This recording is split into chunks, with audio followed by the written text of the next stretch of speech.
और इस bell icon को दबाएं और पाएं वीडियो सबसे पहले।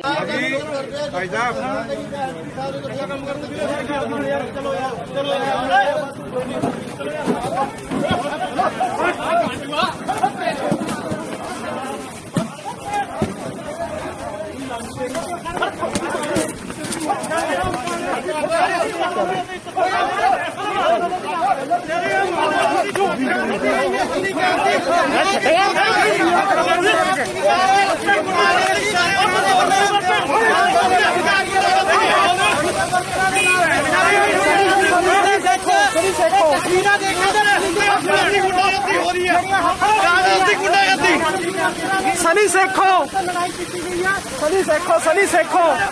सरपंच सनी सेखो सेखो सनी सेखो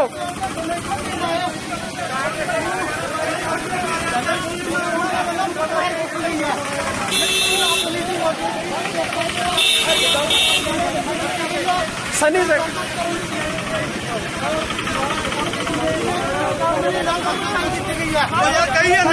रखो अपने अपने ਰੋਲ ਸਰ ਕੀ ਮਾਮਲਾ ਹੋਇਆ ਜਿਹੜਾ ਅੱਜ ਤੁਹਾਡੇ ਤੇ ਹਮਲਾ ਹੋਇਆ ਕੀ ਹੋਇਆ ਕਿਉਂ ਹੋਇਆ ਹਮਲਾ? ਤੁਸੀਂ ਗਵਾਹ ਹੋ, ਮੀਡੀਆ ਖੁਦ ਗਵਾਹ ਹੈ, ਕਿਉਂਕਿ ਸਵੇਰ ਦੇ ਅਸੀਂ ਭਾਰਤ ਨਗਰ ਚੌਂਕ ਦੇ ਵਿੱਚ ਚੰਦਾ ਇਕੱਠਾ ਕਰ ਰਹੇ ਹਾਂ ਵੈਂਟੀਲੇਟਰ ਲਵਾਉਣ ਲਈ, ਔਰ ਉਹ ਚੰਦਾ ਲੋਕਾਂ ਨੇ ਸਾਨੂੰ ਇੰਨੇ ਵੱਡੇ ਪੱਧਰ ਤੇ ਮਾਤਰਾ ਦੇ ਵਿੱਚ ਚੰਦਾ ਸਾਨੂੰ ਦਿੱਤਾ ਵੀ ਤੁਸੀਂ ਜਾ ਕੇ ਐਮਪੀ ਨੂੰ ਦੇ ਕੇ ਆਓ ਵੀ ਉੱਥੇ ਵੈਂਟੀਲੇਟਰ ਲੱਗ ਸਕਣ। ਤੇ ਅਸੀਂ ਚੰਦਾ 2 ਘੰਟੇ ਇਕੱਠਾ ਕਰਕੇ ਐਮਪੀ ਸਾਹਿਬ ਦੇ ਘਰੇ SHO ਜਰਨੈਲ ਸਿੰਘ ਦੇ ਕਹਿਣ ਤੇ ਗਏ। SHO ਸਾਹਿਬ ਮੈਨੂੰ ਫੋਨ ਕਰਦੇ ਆ, 4 ਵਾਰੀ ਫੋਨ ਆਇਆ ਵੀ ਤੁਸੀਂ ਆ ਜਾਓ, 5 ਬੰਦੇ ਆਇਓ, 5 ਤੋਂ ਵੱਧ ਬੰਦਾ ਨਾ ਆਵੇ ਕੋਈ, ਕਿਉਂਕਿ ਕਰੋਨਾ ਦਾ ਟਾਈਮ ਚੱਲ ਰਿਹਾ। ਅਸੀਂ ਵੀ ਮੰਨਦੇ, ਅਸੀਂ 5 ਬੰਦੇ ਸੀਗੇ, ਅਸੀਂ ਮੈਮੋਰੰਡਮ ਦੇਣਾ ਆਪਦਾ ਤੇ ਨਾਲੇ ਚੰਦਾ ਦੇ ਕੇ ਆਉਣਾ ਵੀ ਐਮਪੀ ਸਾਹਿਬ ਸਵੀਕਾਰ ਕਰਨਗੇ, ਠੀਕ ਹੈ ਨਾ, ਕੋਈ ਗੱਲ ਨਹੀਂ। ਅਸੀਂ ਉੱਥੇ ਜਾਂਦੇ ਆ ਤੇ SHO ਸਾਹਿਬ ਉੱਥੋਂ ਸਾਈਡ ਤੇ ਹੋ ਜਾਂਦੇ ਆ, ਪੁਲਿਸ ਉਹਨਾਂ ਦੀ ਗੇਟ ਖੋਲ੍ਹ ਦਿੰਦੀ ਆ ਐਮਪੀ ਸਾਹਿਬ ਦੇ ਘਰਾਂ ਦਾ, ਤੇ ਉੱਥੋਂ 150-200 ਬੰਦਾ ਤੁਹਾਡੇ ਸਾਹਮਣੇ, ਤੁਸੀਂ ਮੌਜੂਦ ਸੀਗੇ, 150-200 ਬੰਦਾ ਉੱਥੋਂ ਨਿਕਲ ਕੇ ਸਾਡੇ ਤੇ ਹਮਲਾ ਕਰਦਾ।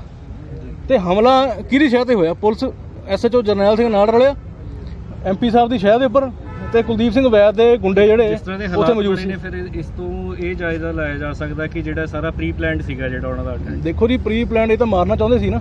ਜਦੋਂ ਇਹਨਾਂ ਨੇ ਸਾਡੇ ਤੇ ਹਮਲਾ ਕੀਤਾ, ਇਹਨਾਂ ਨੇ ਕਿਹਾ ਵੀ ਇਹਨੂੰ ਮਾਰ ਦਿਓ, ਇਹਨਾਂ ਨੂੰ ਮਾਰ ਦਿਓ, ਸਨੀ ਨੂੰ ਮਾਰ ਦਿਓ। ਕਹਿੰਦਾ ਇੱਕ ਬੰਦਾ ਵਿੱਚੋਂ ਜਿਹੜਾ ਸਨੀ ਸੇਖੋਂ ਆ, ਜਿਹੜਾ ਫੁੱਲਾਂ ਵਾਲਾ ਦਾ ਸਰਪੰਚ ਆ, ਹਲਕਾ ਗਿੱਲ, ਜਿੱਥੋਂ ਮੈਂ ਇੰਚਾਰਜ ਆ, ਜਿੱਥੇ ਮੈਂ ਰੋਜ਼ ਕੁਲਦੀਪ ਸਿੰਘ ਵੈਦ ਦੇ ਪੋਤਲੇ ਖੋਲ੍ਹਦਾ, ਉਸ ਨਾਲ ਦੇ ਪਿੰਡ ਦਾ ਸਰਪੰਚ ਆ। ਮੇਰਾ ਭਰਾ ਫਲਾਵਰਿੰਗ ਕਲੇਬ ਪੰਚਾਇਤ ਦਾ ਸਰਪੰਚ ਆ, ਇਹ ਫੁੱਲਾਂ ਵਾਲਾ ਦਾ ਸਰਪੰਚ ਆ, ਆਲਮਗੀਰ ਦਾ ਸਰਪੰਚ ਸੀ ਇੱਕ।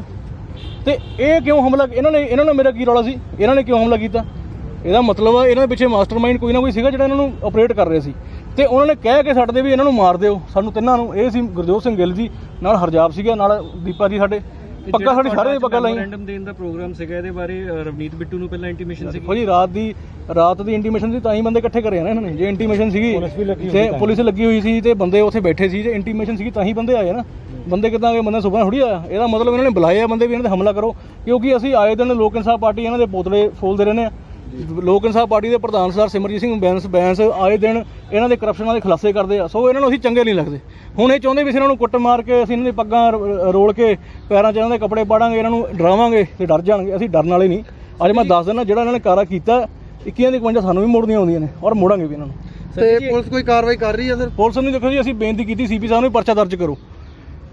ਪਰਚਾ ਦਰਜ ਹੋਣਾ ਚਾਹੀਦਾ। ਅਬਾਸ ਰਾਜਾ, ਰਾਜੀਵ ਰਾਜਾ, ਜਿਹੜਾ ਸਾਬਕਾ ਪ੍ਰਧਾਨ ਆ, ਜਿਹੜਾ ਜਾਲੀ ਦਲਤ, ਜਿਹਦੇ ਤੇ ਅਸੀਂ ਪਰਚਾ ਕਰਾਇਆ ਸੀ। ਮੈਂ ਰਾਜੀਵ ਰਾਜਾ, ਅਬਾਸ ਰਾਜਾ, ਹਨੀ ਸੇਖੋਂ, ਸਨੀ ਸੇਖੋਂ ਫੁੱਲਾਂ ਦਾ ਸਰਪੰਚ, ਤੇ ਆਪਣਾ 5 ਜਣੇ ਹੋਰ ਸੀਗੇ ਨਾਲ ਇਹਨਾਂ ਦੇ। ਬਾਏ ਨੇਮ ਮੈਂ ਜਾਣਦਾ ਇਹਨਾਂ ਨੂੰ। ਗੈਂਗਸਟਰ ਨਾਲ ਸੀ, ਅਸਲਾ ਇਹਨਾਂ ਦੇ ਯਾਰ ਸ਼ਰੇਆਮ ਡੱਬਾ 'ਚ ਪਾਇਆ ਹੋਇਆ ਸੀਗਾ। ਕਾਂਗਰਸ ਦਾ ਅੱਜ ਕੱਲ੍ਹ ਇੱਕ ਬੜਾ ਡਿਸਪਿਊਟ ਚੱਲਿਆ ਹੋਇਆ, ਤਰਨਤਾਰਨ ਜਿਹੜਾ ਜ਼ਹਿਰੀਲੀ ਸ਼ਰਾਬ ਦੇ ਕਰਕੇ ਕਾਂਡ ਹੋਇਆ, ਕਿਤੇ ਇਹ ਸਾਰਾ ਜਿਹੜਾ ਏਜੰਡਾ ਉਸ ਚੀਜ਼ ਨੂੰ ਦਬਾਉਣ ਵਾਸਤੇ ਨਹੀਂ, ਲੋਕਾਂ ਦਾ ਧਿਆਨ ਵੰਡਾਉਣ ਵਾਸਤੇ? ਬਿਲਕੁਲ ਜੀ, ਬਿਲਕੁਲ। ਕੈਪਟਨ ਸਾਹਿਬ ਨੇ ਸਹੁੰ ਖਾਧੀ ਸੀ ਕਿ ਮੈਂ ਨਸ਼ਾ ਖਤਮ ਕਰ ਦੂੰ 4 ਦਿਨਾਂ 'ਚ। ਕੋਈ ਚਿੱਟਾ ਨਹੀਂ ਖਤਮ ਹੋਇਆ। ਸ਼ਰਾਬ ਦੇਖੋ ਨਜਾਇਜ਼ ਕਿਵੇਂ ਵਿਕ ਰਹੀ ਆ। ਆਪਣੇ ਉਹਨੇ ਤਾਂ ਬੰਦੇ ਕਰੋਨਾ ਨਾਲ ਨਹੀਂ ਐਵਰੇਜ ਮਰੇ, ਜਿਹਨੇ ਉੱਥੇ ਅੰਮ੍ਰਿਤਸਰ ਮਰ ਕੇ ਦੇਖੋ, ਵਿਚਾਰੇ ਗਰੀਬ ਪਰਿਵਾਰ ਜਿਹੜੇ ਜ਼ਹਿਰੀਲੀ ਸ਼ਰਾਬ ਪੀ ਕੇ ਮਰ ਗਏ। ਸੋ ਕਿਤੇ ਨਾ ਕਿਤੇ ਇਸ ਮਸਲੇ ਨੂੰ ਡਾਇਲਿਊਟ ਕਰਨ, ਕਿਤੇ ਹੋਰ ਪਾਸੇ ਲਾਉਣ ਦਾ, ਇਸੇ ਤਹਿਤ MP ਸਾਹਿਬ ਨੇ ਆਪਣੀ ਕੋਠੀ ਵਿੱਚ ਸਾਜ਼ਿਸ਼ ਦੇ ਤਹਿਤ 150 ਤੋਂ 200 ਬੰਦਾ ਪਹਿਲਾਂ ਹੀ ਸੱਦਿਆ ਹੋਇਆ ਸੀ। ਨਹੀਂ ਤਾਂ ਇਕੱਠ ਕਰਨਾ ਹੋਵੇ ਟਾਈਮ ਲੱਗਦਾ ਵਾ। ਤੇ ਉੱਤੋਂ ਸਾਨੂੰ SHO ਸਾਹਿਬ ਦੇ ਬਾਰ-ਬਾਰ ਫੋਨ ਆ ਰਹੇ ਸੀਗੇ ਕਿ ਤੁਸੀਂ ਪਹੁੰਚੇ ਕਿਉਂ ਨਹੀਂ ਹੈਗੇ।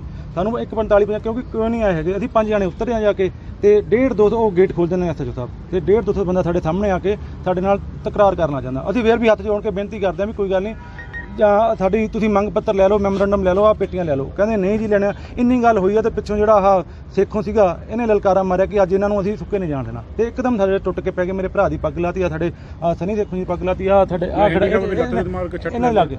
ਤੇ ਜਦੋਂ ਅਸੀਂ ਥੋੜ੍ਹੇ ਜਿਹੇ ਹਮਲਾਵਰ ਹੋਏ ਆ ਤਾਂ ਫਿਰ ਪੁਲਿਸ ਨੇ ਕਹਿੰਦਾ ਵੀ ਜ਼ਿਆਦਾ ਕੰਮ ਨਾ ਖਰਾਬ ਹੋ ਜਾਵੇ, ਤਾਂ ਪੁਲਿਸ ਨੇ ਫਿਰ ਗੇਟ ਖੋਲ੍ਹ ਕੇ ਉਹਨਾਂ ਨੂੰ ਫਿਰ MP ਸਾਹਿਬ ਦੀ ਕੋਠੀ ਵਿੱਚ ਠਹਿਰਾਇਆ। ਜਦੋਂ ਉਹਨਾਂ ਵੱਲੋਂ ਹਮਲਾ ਕੀਤਾ ਗਿਆ ਉਸ ਸਮੇਂ ਤੇ ਪੁਲਿਸ ਵੱਲੋਂ ਕੋਈ ਕਾਰਵਾਈ ਨਹੀਂ ਗਈ। ਉਹ ਇੱਕ ਸਾਈਡ ਤੇ ਹੋ ਗਏ। 10-15 ਮੁਲਾਜ਼ਮ ਸੀ, SHO ਸਾਹਿਬ ਉੱਥੇ ਆਪ ਸੀਗੇ, ਉਹ ਇੱਕ ਸਾਈਡ ਤੇ ਖੜਦੇ ਇੱਕ ਮੂਕ ਦਰਸ਼ਕ ਬਣ ਕੇ ਦੇਖਦੇ ਰਹੇ ਸਾਰਾ ਕੁਝ। ਹੁਣ ਕੀ ਮੰਗ ਹੈ ਤੁਹਾਡੀ? ਅਸੀਂ ਹੁਣ ਬਾਈ ਨੇਮ ਦਿੱਤਾ ਜੀ। ਮੈਂ ਤਾਂ ਕਹਿੰਦਾ ਪਹਿਲਾਂ MP ਸਾਹਿਬ ਤੇ ਪਰਚਾ ਹੋਣਾ ਚਾਹੀਦਾ, ਜਿਨ੍ਹਾਂ ਨੇ ਉਹ ਗੈਂਗਸਟਰਾਂ ਨੂੰ ਉੱਥੇ ਠਹਿਰਾਇਆ। ਸਭ ਨਾਲੋਂ ਪਹਿਲਾਂ ਤਾਂ ਉਹਨਾਂ ਤੇ ਪਰਚਾ ਹੋਣਾ ਚਾਹੀਦਾ, ਕਿਉਂਕਿ ਉਹਨਾਂ ਦੀ ਸ਼ਹਿਰ ਸੀਗੀ, ਉਹਨਾਂ ਨੇ ਆਪਦੇ ਘਰੇ ਬੁਲਾ ਕੇ ਉੱਥੇ ਸਾਡੇ ਤੇ ਅਟੈਕ ਕਰਾਇਆ। ਉਸ ਤੋਂ ਬਾਅਦ 5-7 ਬੰਦਿਆਂ ਦਾ ਅਸੀਂ ਬਾਈ ਨੇਮ ਆਪਾਂ ਦਿੱਤਾ ਵਾ, ਉਹਨਾਂ ਤੇ ਪਰਚਾ ਹੋਣਾ ਚਾਹੀਦਾ। ਤੇ ਜਿਹੜੇ ਸਾਡੇ SHO ਨੇ 8 ਨੰਬਰ ਦੇ, ਉਹਨਾਂ ਨੂੰ ਸਸਪੈਂਡ ਹੋਣਾ ਚਾਹੀਦਾ ਉਹਨਾਂ ਨੂੰ।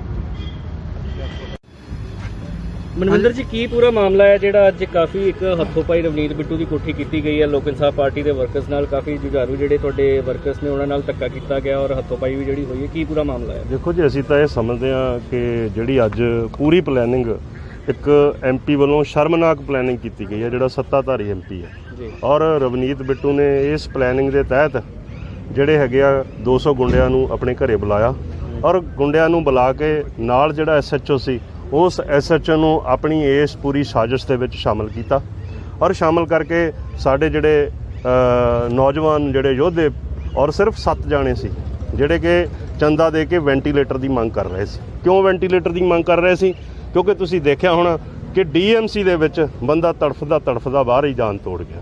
ਔਰ ਇਹ ਸਾਡੇ ਮਹਾਨਗਰ ਦੀ ਗੱਲ ਆ, ਜਿਹਨੂੰ ਕਿ ਲੁਧਿਆਣਾ ਇੱਕ ਮਹਾਨਗਰ ਹੈ, ਔਰ ਇੱਥੋਂ ਰਵਨੀਤ ਬਿੱਟੂ ਜੀ 2 ਵਾਰ MP ਬਣ ਚੁੱਕੇ ਆ, ਔਰ MP ਕੋਟੇ ਦੇ ਵਿੱਚੋਂ ਇੱਕ ਉੱਥੇ ਵੈਂਟੀਲੇਟਰ ਨਹੀਂ ਲਵਾ ਸਕੇ, ਔਰ ਉਸ ਵੈਂਟੀਲੇਟਰ ਲਵਾਉਣ ਦੇ ਲਈ ਲੋਕਾਂ ਦੀ ਇੱਕ ਆਵਾਜ਼ ਉਹਨਾਂ ਦੇ ਕੰਨਾਂ ਤੱਕ ਪਹੁੰਚਾਉਣ ਦੇ ਲਈ, ਕਿਉਂਕਿ ਲੋਕਤੰਤਰ ਹੈ, ਲੋਕਤੰਤਰ ਦੇ ਵਿੱਚ ਲੋਕਾਂ ਦਾ ਹੱਕ ਹੈ, ਲੋਕਾਂ ਦਾ ਅਧਿਕਾਰ ਹੈ ਕਿ ਉਹ ਜਿਹੜੀ ਆਵਾਜ਼ ਹੈ ਉਹ ਬੋਲੇ ਕੰਨਾਂ ਤੱਕ ਪਹੁੰਚਾਈ ਜਾਵੇ। ਪਰ ਉਹਨਾਂ ਨੇ ਇੱਕ ਗੁੰਡਾਗਰਦੀ ਜਿਹੜੀ ਹੈਗੀ ਆ, ਜਿਹੜਾ ਕਿ ਕਾਂਗਰਸ ਦਾ ਸ਼ੁਰੂ ਤੋਂ ਹੀ ਰਿਹਾ, ਗੁੰਡਾਗਰਦੀ ਵਾਲਾ ਇੱਕ ਕਾਂਗਰਸ ਦਾ ਜਿਹੜਾ ਹੈਗਾ ਇਤਿਹਾਸ ਹੈ। ਚਾਹੇ ਤੁਸੀਂ ਦੇਖ ਲਓ ਕਿ ਨੌਜਵਾਨਾਂ ਦੀਆਂ ਲਾਸ਼ਾਂ ਨੂੰ ਇੱਕ ਅਣਪਛਾਤੀਆਂ ਲਾਸ਼ਾਂ ਬਣਾ ਕੇ ਇਹਨਾਂ ਨੇ ਰੋੜੀਆਂ।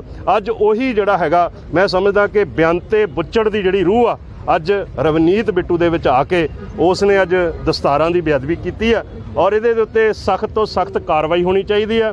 ਔਰ ਜਿਹੜਾ ਸਾਡਾ ਭਰਾ ਸਨੀ ਕੈਂਥ, ਔਰ ਇਹਨਾਂ ਨੂੰ ਮੈਂ ਸਮਝਦਾ ਕਿ ਸੁਰੱਖਿਆ ਪ੍ਰਦਾਨ ਕਰਨੀ ਚਾਹੀਦੀ ਹੈ। ਅਗਰ ਨਹੀਂ ਕਰਦੇ ਤਾਂ ਆਉਣ ਵਾਲੇ 1-2 ਦਿਨਾਂ ਦੇ ਵਿੱਚ ਅਸੀਂ ਸਮੁੱਚੀ ਇੱਥੇ ਆਪਣੀ ਟੀਮ, ਫਤਿਹਗੜ੍ਹ ਸਾਹਿਬ ਦੀ ਟੀਮ, ਲੁਧਿਆਣੇ ਦੀ ਟੀਮ ਨੂੰ ਨਾਲ ਲੈ ਕੇ ਇੱਥੇ ਵੱਡੇ ਪੱਧਰ ਤੇ ਧਰਨੇ ਪ੍ਰਦਰਸ਼ਨ ਹੋਣਗੇ। ਉਹਦੇ ਲਈ ਜਿਹੜਾ ਹੈਗਾ, ਅਗਰ ਕੋਈ ਕਰੋਨਾ ਦਾ ਜਾਂ ਕੋਈ ਹੋਰ ਲੋਕਡਾਊਨ ਦਾ ਜਿਹੜਾ ਹੈਗਾ ਟੁੱਟੇਗਾ, ਉਹਦੇ ਲਈ ਮੈਂ ਸਮਝਾਂ ਕਿ CP ਜ਼ਿੰਮੇਵਾਰ ਹੋਏਗਾ, ਪੁਲਿਸ ਪ੍ਰਸ਼ਾਸਨ ਜ਼ਿੰਮੇਵਾਰ ਹੋਏਗੀ। ਅਸੀਂ ਚਾਹੁੰਦੇ ਹਾਂ ਕਿ ਜਿਹੜਾ SHO ਆ, ਜਿਹੜਾ ਕਿ ਇੱਕ ਸੋਚੀ ਸਮਝੀ ਸਾਜ਼ਿਸ਼ ਦੇ ਨਾਲ ਇਹਨਾਂ ਨੂੰ, ਸਾਡੇ ਨੌਜਵਾਨਾਂ ਨੂੰ, ਕਿਉਂਕਿ ਉਹ ਵੀ ਵੱਡੀ ਗਿਣਤੀ ਦੇ ਵਿੱਚ ਉੱਥੇ ਪਹੁੰਚ ਸਕਦੇ ਸੀ, ਔਰ ਉਹਨਾਂ ਨੇ ਗੱਲ ਮੰਨੀ ਕਿ ਸਿਰਫ 7 ਜਾਣੇ ਅਸੀਂ ਆਵਾਂਗੇ, ਔਰ ਉਹਨਾਂ ਨੂੰ ਸੋਚੀ ਸਮਝੀ ਸਾਜ਼ਿਸ਼ ਦੇ ਤਹਿਤ ਉਹਨਾਂ ਨੂੰ ਉੱਥੇ ਲੈ ਕੇ ਗਏ ਨੇ, ਔਰ ਉਹਨਾਂ ਦੇ ਉੱਤੇ ਹਮਲਾ ਕਰਾਇਆ, ਦਸਤਾਰਾਂ ਦੀ ਬੇਅਦਬੀ ਕੀਤੀ।